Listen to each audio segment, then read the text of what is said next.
J'ai trois choses à vous dire. La principale, c'est merci infiniment d'être venu. Voilà. Et ensuite, en guise de conclusion, nous avons pris des risques. Nous voulions prendre des risques. Alors, il y a un risque qui n'était pas enfin, c'est pas des risques immenses. Le premier, c'était de mélanger les pays et les cultures des pays et les institutions européennes.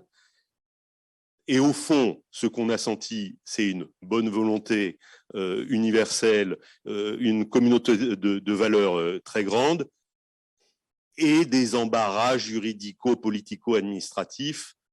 C'est notre tâche de travailler à les surmonter.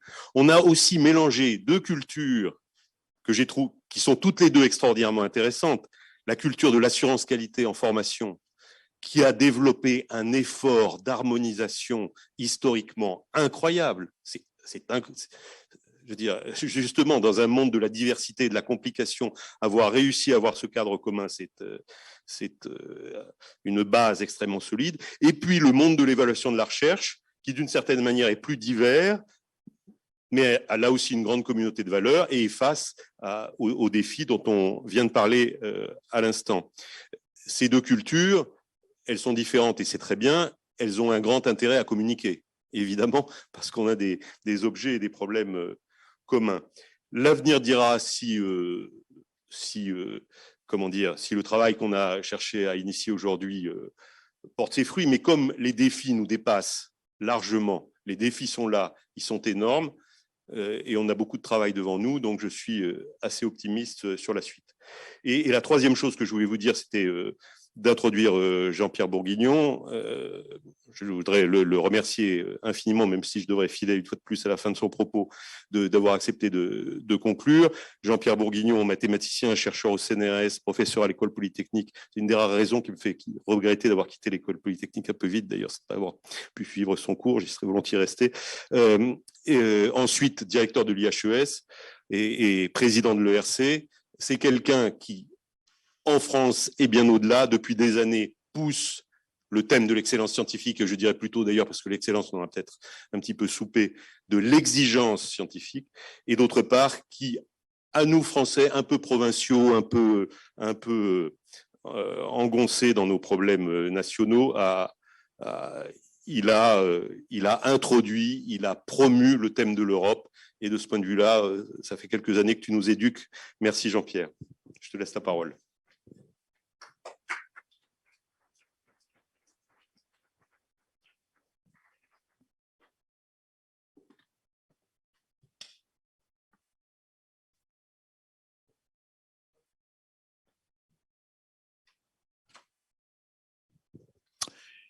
Bonjour, bon après-midi à tout le monde.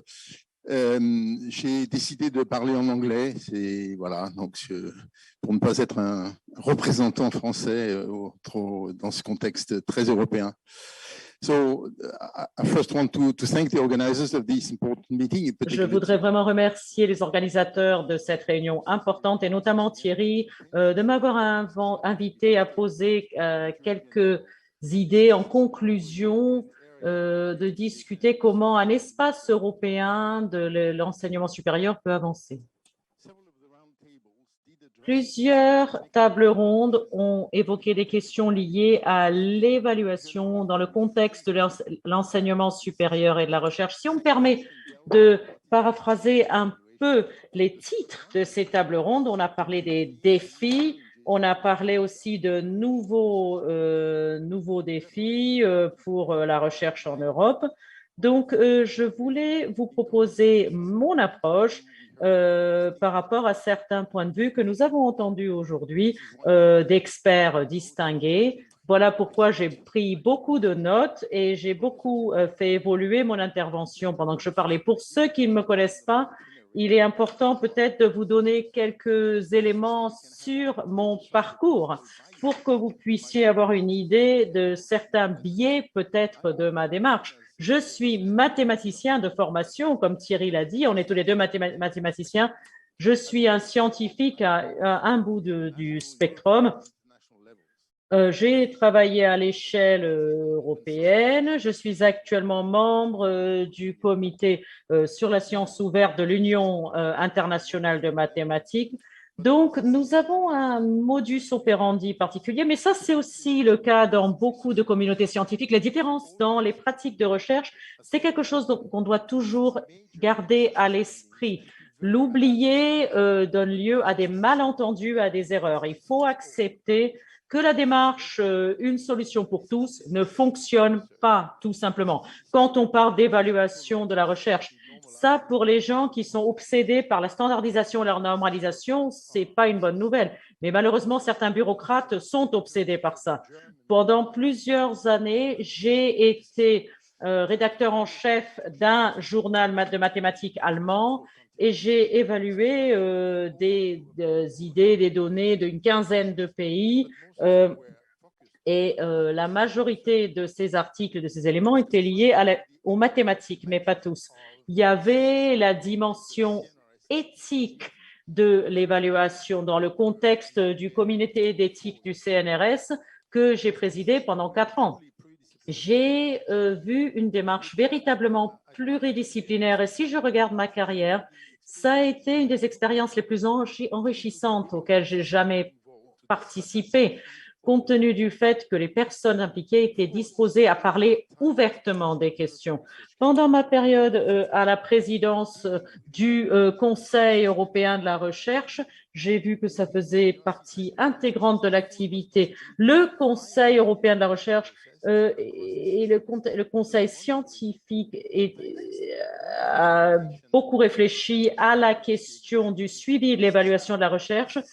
Grâce au dévouement du personnel, j'ai pu apprendre beaucoup sur ce processus et la manière dont on peut œuvrer dans ce sens. Étant intégré dans la Commission européenne, ça m'a permis de voir comment l'évaluation est menée dans d'autres parties de l'Europe et dans d'autres pays. Voilà pour mon parcours. Mais pendant mon parcours, j'ai senti que je travaillais en tant que scientifique qui œuvrait pour les autres scientifiques. Dans cette intervention, ce que je veux illustrer, c'est ce qui suit. L'évaluation, c'est au cœur de notre écosystème de l'enseignement supérieur. Et l'évaluation elle-même devrait être considérée comme un écosystème. Ceci veut dire que qu'il serait dangereux d'isoler certaines formes d'évaluation. Pour moi, il est très important de considérer comment les différentes composantes interagissent et elles interagissent fortement. À tout moment, la diversité du monde de l'enseignement supérieur et de la recherche doit être gardée à l'esprit. Beaucoup d'intervenants l'ont dit aujourd'hui. Ça fait partie des valeurs et des éléments clés de cet environnement. Je vais aborder cette thèse sous 3 angles. D'abord, le continuum de l'évaluation. Deuxième lieu, comment les différents composantes peuvent interagir. En troisième lieu, comment on peut traiter la diversité et d'autres dimensions qui ont un impact sur l'évaluation. Tout d'abord, commençons par le continuum de notre travail. Le travail de recherche exige d'analyser les documents produits par d'autres chercheurs, être confronté aux articles d'autres personnes, car il faut pouvoir évaluer intrinsèquement la valeur, mais aussi par rapport à l'utilisation qu'on souhaite en faire. Ça, c'est une étape importante dans le processus de recherche et il faut pouvoir l'enseigner aux étudiants assez tôt dans leur carrière. Ça fait partie du mentorat dont on a entendu parler de Déborah. Dans cette situation, vous êtes votre propre juge et vous devez apprendre comment mener à bien cette tâche avec efficacité. Donc, s'appuyer suffisamment dessus, mais pas trop, pour éviter de tuer toute originalité. Si on pratique cet exercice en allant trop loin de son domaine d'expertise, parfois c'est un peu douloureux, mais être obligé de dépasser sa zone de confort, c'est quelque chose qu'il faut présenter positivement aux étudiants pour faire en sorte qu'ils n'évitent pas de sortir de leur zone de confort. Une autre modalité de l'évaluation, c'est les articles pour publication. Les étudiants doivent être entraînés et formés à écrire des articles tout en reconnaissant les apports d'autres personnes. Aussi, les étudiants doivent comprendre comment rédiger un rapport sur un article. Si ce processus de référence est de décider aussi si un article doit être publié, c'est tout aussi important et pour moi encore plus important d'apprendre comment donner un point de vue critique et constructif sur un article. C'est également, la contribution vise également à améliorer les articles. Une des différences entre les bons journaux et les mauvais journaux est justement là.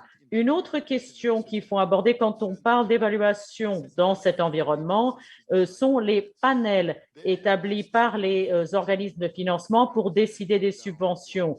Et là, il faut faire la différence entre programmes du bas vers le haut et les autres. Pour les seules critères de sélection sont la qualité et l'originalité, dans certains sens.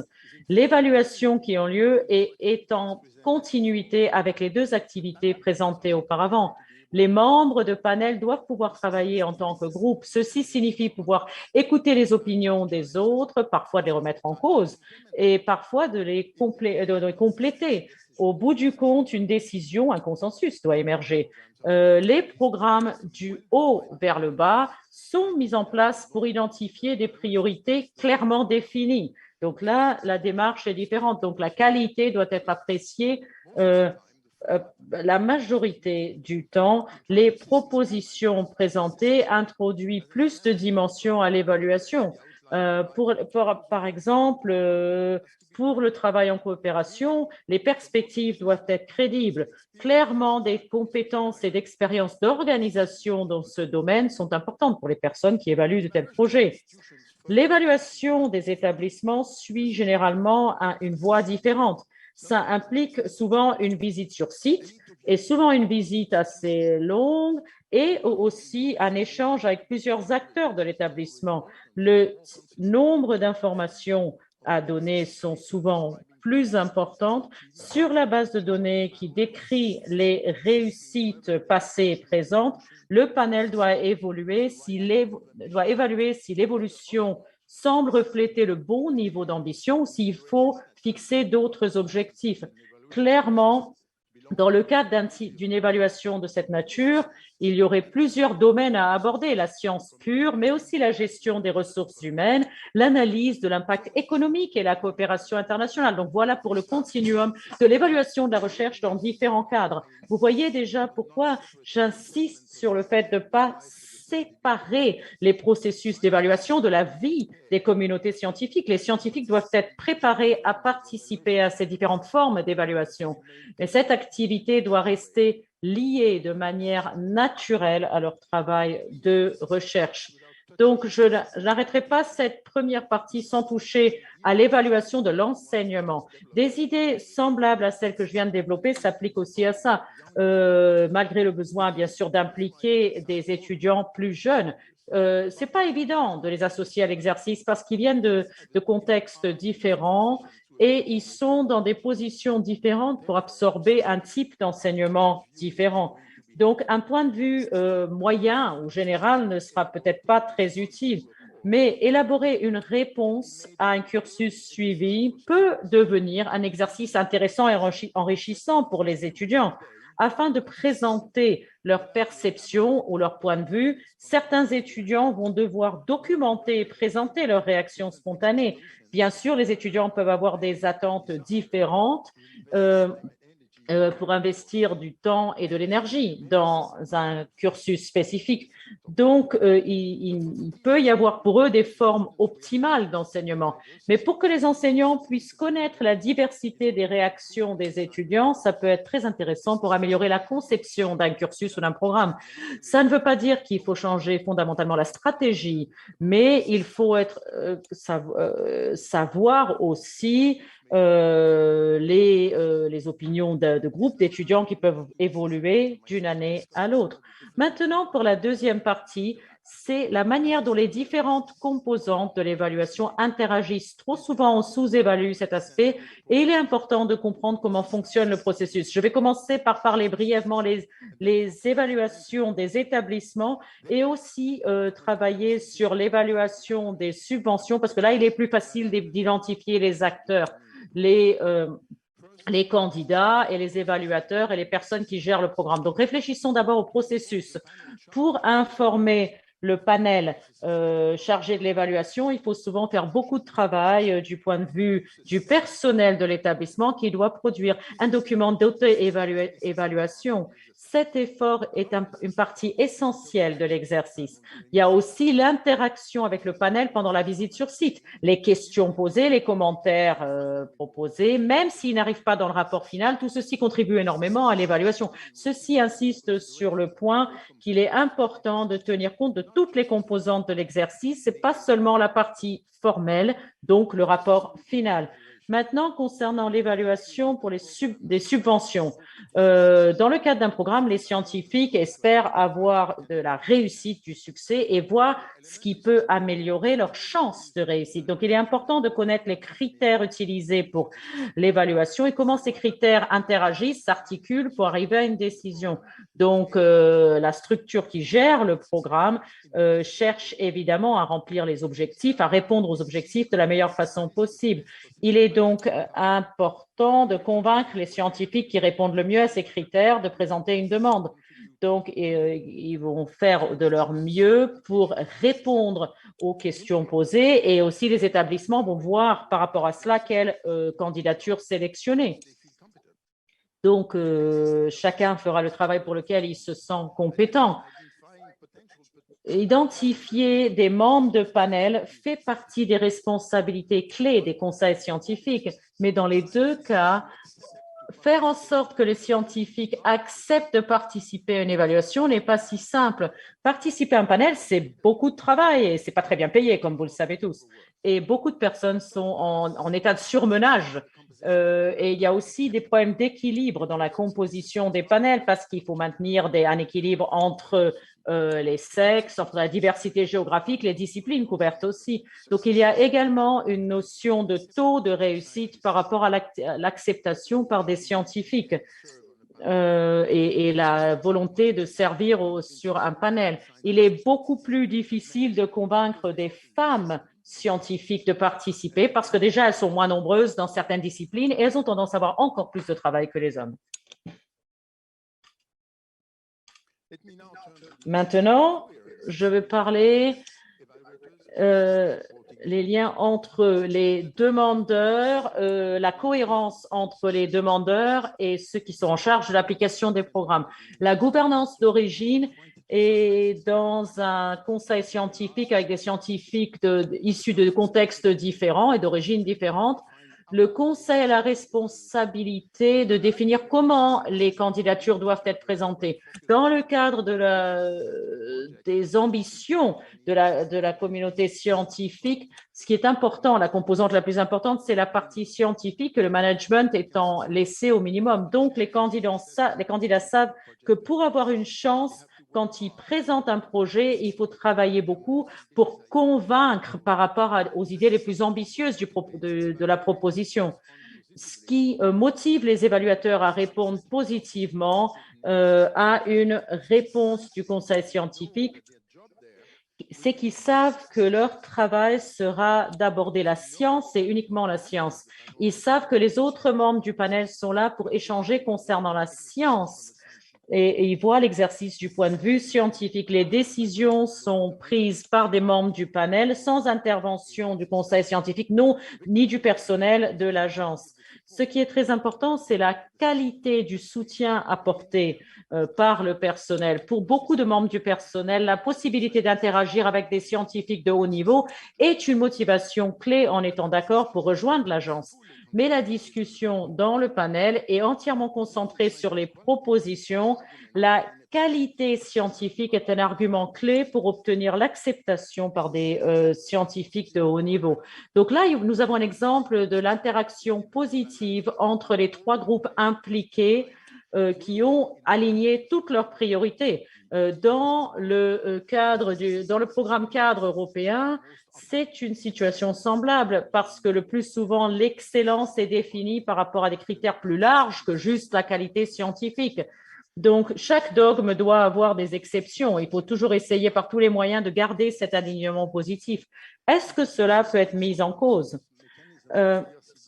Et introduire un mécanisme pourrait être un défi. Je considère que c'est assez risqué Quand on supprime les contrôles financiers, une fois que le contrat est signé, ça peut avoir l'air d'être une bonne idée, mais ça veut dire qu'on va déplacer le contrôle continu avec deux conséquences. Pour les candidats, dès la phase de candidature, il va falloir fournir des éléments de preuve détaillés sur la manière dont l'argent va être utilisé. Pour les évaluateurs, on va perdre ce focus exclusif sur la qualité scientifique et il faut faire en sorte que l'engagement de départ soit suffisamment solide pour tenir la route sans autre contrôle financier par la suite. Donc, qu'est-ce que ça voudrait dire? Le changement ne peut pas être apporté sans baser le programme sur un certain nombre de livrables, quelque chose qui a été au niveau du Conseil européen de la recherche presque tabou depuis le début. Il faudrait mobiliser de manière beaucoup plus intense le personnel administratif dès la phase de candidature. Donc, clairement, ça serait désavantageux pour les institutions et les établissements qui n'ont pas forcément des administrateurs dans ces domaines-là. Du côté des évaluateurs, les chercheurs qui sont passionnés de sciences ne seraient pas forcément membres des panels parce qu'il y aurait plus de responsabilités impliquées. La nature des discussions dans le panel serait certainement impactée si la fiabilité des comptes financiers doit être tenue, si on doit en tenir compte au même niveau que la qualité scientifique. Donc, il ne faut pas juste vérifier la science, mais aussi vérifier l'intégrité de la science et les aspects financiers. Et il faudrait élargir donc la démarche pour avoir ces questions financières. Donc, il y a un risque d'impact peut-être sur la qualité du Conseil européen de la recherche. La troisième partie de mon intervention, dire comment l'évaluation doit tenir compte de la diversité, de l'intégrité de la science ouverte. Il est difficile d'évaluer cette question de manière générale parce qu'il y a des formes différentes selon les différentes situations. Commençons par la diversité. Bien sûr, cela veut dire différentes choses pour différentes personnes. Quand on se focalise sur la progression, par exemple, dans l'égalité entre les sexes, ça implique d'avoir une bonne connaissance de la situation dans les différents domaines, mais il y a des variations importantes d'une discipline à l'autre. Donc, il faut d'abord s'assurer que l'acte de présenter une proposition ne crée pas un biais significatif. Ça peut venir par un soutien aux femmes, ou par un sentiment que les femmes réussissent moins bien que les hommes. Donc, l'évaluation va peut-être participer à perpétuer une discrimination de plus d'une manière. Au niveau de l'ERC, du Conseil européen, le pourcentage de femmes a suivi le taux de réussite des femmes, dépassant légèrement le taux des hommes. Donc, il y a quelques éléments qui ont été introduits dès la phase de candidature. Actuellement, la situation est à peu près satisfaisante, sachant qu'il y a toujours quelques disciplines où la présence de femmes n'est pas encore à un niveau satisfaisant. La diversité a d'autres dimensions, évidemment. L'origine géographique, par exemple, des scientifiques, et certains pays voient beaucoup de leur jeune génération de scientifiques qui quittent le pays. Et ce qui est en cause ici, c'est de créer des conditions pour que ces scientifiques puissent retourner dans leur pays d'origine et que nous ayons un exemple positif de mouvement des cerveaux plutôt qu'une fuite des cerveaux. Donc, il faut réfléchir à des biais qui, si parfois il y a des biais qui peuvent être négatifs pour cela, il faut y réfléchir et il faut réfléchir davantage à une coopération soutenue. Maintenant, en ce qui concerne la question de l'intégrité, là où les composantes du processus d'évaluation sont concernées. Le personnel qui l'organise doit avoir une bonne procédure pour détecter tout mauvais comportement, le plagiat par exemple. Il faut pouvoir identifier de manière fiable ce type de biais et de problématiques et il faut adopter des mesures strictes quand un membre d'une faculté n'a pas respecté les règles. Les leçons qu'on retient, ce qui est vraiment important, c'est la perception de la possibilité de conflit d'intérêts. Ceci signifie que les règles qui sont mises en place doivent être très strictes et doivent tenir compte de tous les angles possibles.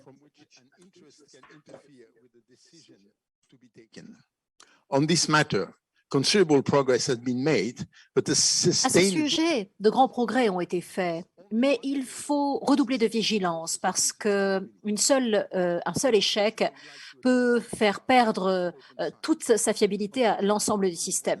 Je voulais ajouter un élément, car sur ce point aussi, il faut avoir à l'esprit toute la diversité des situations qui vont avoir un impact sur le résultat de l'évaluation. Je pense aux publications et à la nature des données qui sont collectées. Et encore une fois, des règles uniformes qui ignoreraient la spécificité des situations réelles ne seraient pas une bonne idée. Il faut que la communauté scientifique s'organise mieux pour créer des perspectives crédibles pour une science ouverte, pour que la science ouverte devienne la politique la plus diffusée. Et Dora et l'appel de Paris sont des pas dans la bonne direction. En conclusion, je dirais que l'évaluation, l'évaluation est au cœur de l'écosystème de l'enseignement supérieur et de la recherche. Il faut voir l'évaluation comme quelque chose qui peut être qu'il faut à la fois mettre en relation avec une communauté scientifique qui en est à la fois l'opérateur et donc l'acteur et le sujet.